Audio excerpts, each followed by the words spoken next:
qual foi a origem da dublagem? Por que começou-se a dublar os filmes, as séries? O que o cinema tem a ver com isso?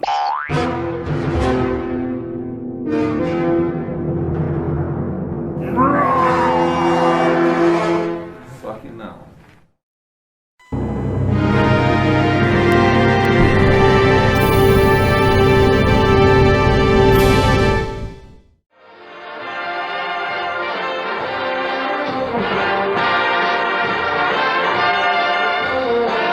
Mas o que Singing in the Rain tá fazendo na abertura do meu vídeo?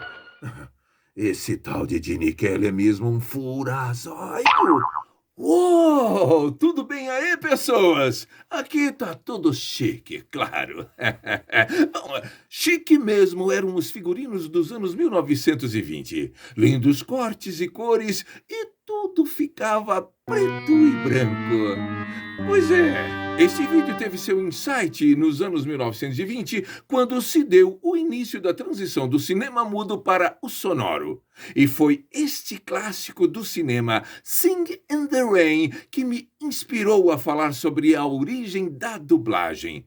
Ah, mas não! Você vai dar spoiler! Spoiler? De um filme que estreou em 1952, um ano antes de eu nascer. Não, eu não tô ficando antigo, cara. Qual é? Mas mesmo sendo ficção, Singing in the Rain é baseado num fato marcante que nos mostra que a dublagem surgiu por uma necessidade. Todos sabemos que no cinema mudo os filmes eram legendados. Caracteres eram inseridos, parecendo os gibis, após os movimentos labiais dos atores. Dizem que eles podiam até errar o texto que os editores corrigiam nas legendas. Mas quanto à exibição em outros países, hein, Nunes? Claro, a legenda precisou ser traduzida. A ideia inicial foi traduzir para o francês. Ixi, deu o maior trampo e não resolveu o problema. Além dos custos. Mas vamos direto ao assunto, Nunes. E a dublagem? Bom, o substantivo feminino dublagem vem do francês doublage. Substituir a voz original por outra em sincronismo labial, emocional, de forma que o ator ou o boneco da cena pareça estar falando na língua de cada país ou região em que a obra for exibida, mantendo não apenas as intenções do texto em sincronismo, mas, na minha opinião, também as emoções. Por isso, o dublador precisa ser um ator. No longa Cantando na Chuva, os produtores se deparam com a concorrência lançando as primeiras experiências sonorizadas. É um filme meu e eu estou falando. Observem como meus lábios e o som que sai deles estão sincronizados corretamente e em perfeita harmonia. O cinema mudo começa a ter voz. Beautiful girl, you're a love. E os musicais da Broadway com as lindas vozes dos cantores e também os cantores do rádio e radioatores foram inseridos no contexto. Don Lockwood, vivido por Gene Kelly, e Lina Lamont, interpretada pela linda atriz Jane Hagen, os grandes astros de Hollywood na trama, estavam filmando o que poderia ser o filme mais deslumbrante do momento. Mas como lançar um filme mudo se a nova coqueluche era o som, a voz? Aí começaram a surgir os problemas. Lina era esganiçada, desafinada. Nem deixavam ela falar em público porque sua voz era insuportável. Eu sou a mais nobre dama da corte depois da rainha. Mesmo assim, sou a mais triste das mortais na França. Para Don Gene Kelly foi simples. Ele era cantor e dançarino dos teatros de revista. Foi quando ele conheceu Katie Selden, lindamente interpretada pela atriz Debbie Reynolds. Good Um encontro que rende belas sequências de musicais na trama do Sing in the Rain, o que levou o melhor amigo de Don, o pianista Cosmo Brown, vivido pelo ator Donald O'Connor, a sugerir que Lina fosse dublada por Kate. Nada vai nos separar. Nosso amor vai durar até as estrelas desaparecerem. Muito bem, Cat, agora é você. Nada vai nos separar. Nosso amor vai durar até as estrelas desaparecerem. Esta passagem da personagem Lina foi uma importante referência quanto às desagradáveis descobertas de vozes inimagináveis para os belos e belas do cinema. É sabido que não conhecemos as vozes reais de muitos astros e estrelas de Hollywood. Muitos adotaram dubladores oficiais que, por força de contrato, jamais foram revelados ao público. Aliás, um parêntese. Vocês conseguem imaginar o lutador de MMA, Anderson Silva? Se ele tivesse sido revelado como estrela de Hollywood na época do cinema mudo e de repente participasse do primeiro filme com voz. Cara, quem escalou a voz do Anderson Silva? A gente vê aquele tipo arrasador dos octógonos e imagina uma voz, digamos...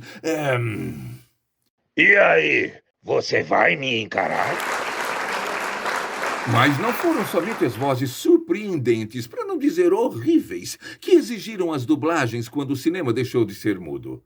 Posteriormente, observou-se também a questão da inclusão, tanto para cegos quanto para analfabetos ou para quem não dominasse a voz original. O que está escrito? Não sei, eu sou analfabeto. Mas a captação do áudio foi, digamos, a maior dor de cabeça para os técnicos. Sem falar que o som direto praticamente engessava os atores, acostumados com interpretações exageradas do circo-teatro, por exemplo. Oh, Pierre, você não disse... Pois é. O som direto, que era captado em um gravador de rolo no qual eram conectados os microfones, nem sempre permitia uma qualidade, digamos, satisfatória. Ele servia mais de guia. As girafas invadiam a cena, vazavam no quadro. O operador de microfone cansava.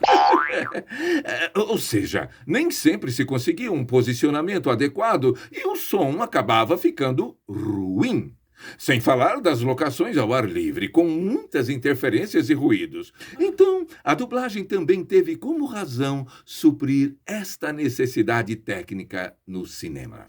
Em São Paulo, os técnicos de som das companhias cinematográficas Veracruz e Atlântida, responsáveis pelos grandes filmes das chanchadas e dos musicais brasileiros, como, por exemplo, o Sr. Bodan Kostifi, fundador da Gravação, que nos anos 1950 a 60 se tornou a base para a sonorização dos filmes da Veracruz, que se tornou AIC posteriormente e que posteriormente se tornou BKS, e também o Sr. Michael Stoll, que fundou a Alamo, respectivamente, abriram seus estúdios primeiro para este objetivo. Depois que adotaram estes nomes famosos, passaram a dublar comercialmente, tornando-se duas importantes referências na origem da dublagem brasileira paulista.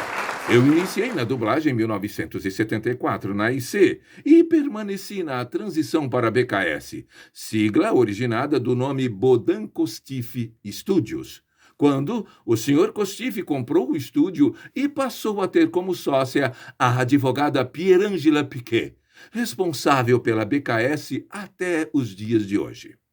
Mas e os primeiros filmes dublados no Brasil? E as primeiras vozes? Embora os anos 1950 sejam lembrados pelo evento da dublagem no Brasil, o início, de fato, foi no final da década de 1930. E o primeiro longa foi a animação Branca de Neve e os Sete Anões. Assim como aconteceu em Hollywood, os locutores e cantores do rádio e dos musicais dos teatros de revista foram os primeiros a serem lembrados, devido, é claro, às suas belas vozes. E no Brasil, os dubladores protagonistas de Branca de Neve foram Dalva de Oliveira e Carlos Gaiato. Esta gravação histórica rolou nos já extintos estúdios da Cinelab, no Rio de Janeiro.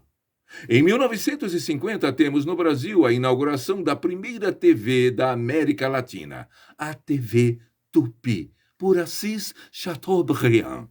Em 1955, a TV Rio, que se uniu à TV Record, inaugurada em 1953, ano em que euzinho aqui nasci. Nossa, vai falar de novo que eu sou antigo? Caramba, pô! Em 1960 foi inaugurada a Excelsior, a primeira TV paulista, e a Globo Rio de Janeiro entrou no ar em 1965, tornando-se Rede Globo a partir de 1966. A Bandeirantes em 1967, desencadeando assim uma grande necessidade, uma grande demanda de filmes dublados. Grande para a época. Hoje sim temos uma grande demanda com streams e canais a cabo, etc. Novos tempos. Mas voltando então. Mas e as vozes, Nunes? E os elencos da TV? Bom, os grandes radioteatros e os cantores do rádio que já tinham em seus elencos os grandes cantores e locutores e atores de teatro, atores de circo-teatro, com repertórios de espetáculos maravilhosos, foram os principais fornecedores de elenco, tanto da dublagem quanto das obras das TVs, que eram sem VT, gravadas tipo ao vivo. Os teleteatros eram ao vivo, sim, e assim também na dublagem não havia VTs. A TV era ao vivo, a dublagem semelhante a isso, gravadas em fitas de rolo. Os estúdios de dublagem eram pequenas salas de cinema, de projeção, e dublávamos em grupos, todos juntos, porque o gravador só tinha 2 canais. As películas de 16mm eram cortadas em trechos com duração aproximadamente de 20 segundos, que, com as pontas coladas com durex, formavam um grande anel que ficava girando no projetor, repetindo a cena até se conseguir uma tomada de voz que fosse aprovada. Daí o nome Anel em São Paulo e Lupin no Rio de Janeiro. O sincronismo era feito em digamos, equipamento artesanal, chamado Moviola. Tudo era artesanal. O sincronismo era resolvido na mão. Puxa aqui, puxa ali, cortava e colava os pedaços bons com durex e assim fazia-se o sincronismo. Acho que os estúdios de dublagem e pós-produção de áudio foram os maiores consumidores de fita adesiva na época. Bom, as vozes diferenciadas, redondas, que empolgavam nos radioteatros e teleteatros, assim como os grandes nomes dos cantores do rádio, eram os primeiros escolhidos. Até 1979, ano em que foi aprovada a lei que reconheceu a profissão do ator no Brasil, éramos considerados radialistas. E o Sindicato dos Radialistas nos procurava para a sindicalização. Durante os primeiros anos de carreira, eu era sindicalizado nos 2 sindicatos, radialistas e no dos artistas e técnicos, o SATED. Desde então, os atores e dubladores começaram a ter que apresentar o famoso DRT, uma inscrição, autorização para se credenciar como ator profissional, expedida pela Delegacia Regional do Trabalho, daí DRT. É isso aí, pessoas. Eu espero que vocês tenham curtido esta informação sobre a origem do nosso trabalho, a dublagem. Inscrevam-se no canal, deixem seu joinha, cliquem no sininho para ficar por dentro das novidades. Curtam, divulguem. Cara, eu não estou entendendo isso. É o seguinte, só porque eu falei que eu nasci um ano antes do lançamento desse filme aí, o pessoal está dizendo que eu sou antigo. Para com isso. Origem da dublagem. Uma produção Estúdio Regina Nunes.